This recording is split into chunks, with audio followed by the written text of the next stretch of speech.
ನೀವು ಹೋಗ್ಬೇಕಾದ್ರೆ ಎಮೋಷನಲ್ ಆಗಿರಿ, ಒಂದು ತಿಂಗಳ ಕಾಲ ಫಸ್ಟ್ ಟೈಮ್ ಮನೆ ಬಿಟ್ಟು ಹೋಗ್ತಿದ್ದೀನಿ ಅಂತ. ಸೊ ಇವತ್ತು ಬಂದ್ರಿ, ಗೇಟ್ ಒಳಗಡೆ ಬಂದಾಗ ಅಭಿಮಾನಿಗಳ ಈ ಒಂದು ಸ್ವಾಗತ ಏನು ಅನ್ನಿಸ್ತು ಆ ಕ್ಷಣ? ಇವಾಗಿಂದ ನಮ್ಮ 38 ವರ್ಷದಿಂದ ಆ ಹೂನೇ ನನ್ನ ಬೆಳೆಸ್ತಾ ಇದ್ದಾರೆ. ಇವತ್ತಿಂದ ನಡೆಸ್ತಾ ಇರೋದು ಅಂತಲ್ಲ, ಶಿವಣ್ಣನಿಗೆ ಏನಾದ್ರು ಆಗಬೇಕು ಅಂತ ಇದರಿಂದ ಯಾವಾಗಿದ್ರೂ ಅವ್ರು ನನ್ನ ಅದೇ ಥರ ಹೂಲೇ ಬೆಳೆಸ್ತಿದ್ದಾರೆ. ಅದು ನನಗೇನು ಅದಕ್ಕಿಂತ ಹೆಚ್ಚೇನಂದರೆ ಅವ್ರ ಪ್ರೀತಿ, ಅವ್ರ ಕಾಳಜಿ ಇದೆಯಲ್ಲ, ಏನಾಗಿದೆ ಪ್ರತಿಯೊಬ್ಬರಿಗೂ ಇದೆಯಲ್ಲ, ನನಗೆ ಅದು ಭಾಳ ಟಚ್ ಆಗಿದೆ. ಕಿಂಗ್ ಇಸ್ ಬ್ಯಾಕ್ ಅಂತ ನಿಮ್ಮನ್ನ ಇವತ್ತು ವೆಲ್ಕಮ್ ಮಾಡಿರೋದು ಎಲ್ಲ ಅಭಿಮಾನಿಗಳು.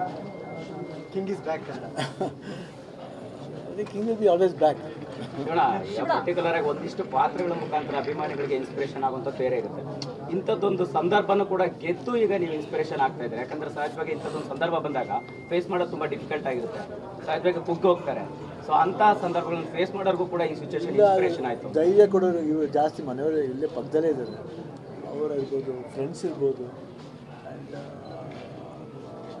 ಸಂಬಂಧಿಕರು ಇರ್ಬೋದು. ಎಸ್ಪೆಷಲಿ ನಮ್ಮ ಫ್ರೆಂಡ್ಸ್ ಸರ್ಕಲ್ ತುಂಬ ಜನ ಇದ್ದಾರೆ. ಆ ಥರ ವರುಣ್ ಇರ್ಬೋದು, ಇಲ್ಲ ನಮ್ಮ DKD ಒಂದು ಬ್ಲಾಕ್ ಇದೆ, ಅನುಶ್ರೀ, ಅಕ್ಷಿತಾ, ಚಿನಿ ಪ್ರಕಾಶ್ ಅವರು, ವಿಜಯರಾಘವೇಂದ್ರ ಅವರೆಲ್ಲ ಶೂಟ್ ನಡೀತಿರ್ಬೇಕಾದ್ರೆ. ಆಮೇಲೆ ಅರ್ಜುನ್ ಜನ್ಯ, ರಮೇಶ್ ರೆಡ್ಡಿ ಅವರು, ಶ್ರೀಕಾಂತ್ ಇರ್ಬೋದು, ಎಲ್ಲರೂ ನಾಗಿ, ಪುನೀತ್, ತುಂಬ ಜನ they are always behind.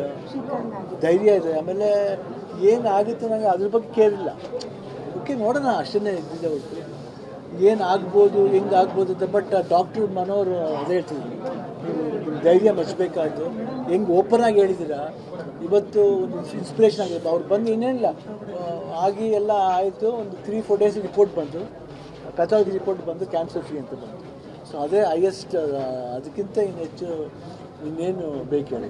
Treatment process ಆತ್ಮವಿಶ್ವಾಸ ಅಂದರೆ ನೀವೇ ಹೇಳ್ತೀರಲ್ಲ, ಭಯಪಡೋ ಜನ ಇಲ್ಲ ಅಂತ ನಿಮ್ಮಷ್ಟು ನೀವೇ ಧೈರ್ಯ ತಗೋದಿಲ್ಲ. ಅದ್ರ ಜೊತೆಗೆ ಡಾಕ್ಟರ್ಗೊಂದು ಧೈರ್ಯ ಕೊಡೋದಿಲ್ಲ.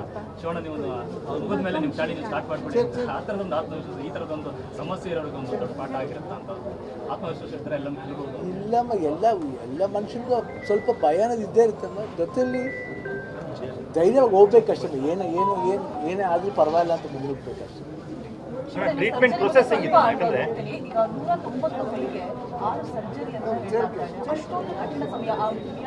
6 ಸರ್ಜರಿ ಅಲ್ಲ, ಅದು 6 ಸರ್ಜರಿನ ಒಟ್ಟಿಗೆ ಸೇರಿಸಿ ಮಾಡಿರೋದು, ಒಂದೇ ಇದ್ರಲ್ಲಿ ಮಾಡಿರೋದು. ಬಟ್ ಆ ಹೊಲಿಗೆದು 190 ಮಾರ್ಗೆ ನನಗೆ ಅದೆಲ್ಲ ಗೊತ್ತಿಲ್ಲ. ಯಾಕಂದರೆ ನಾನು ಕೇಳೋ ಪರಿಸ್ಥಿತಿ ಇರಲಿಲ್ಲ. ಅವರ ಡಾಕ್ಟರ್ ಅದ್ರ ಬಗ್ಗೆ ಹೇಳೂ ಇಲ್ಲ ನನ್ನ ಹತ್ರ.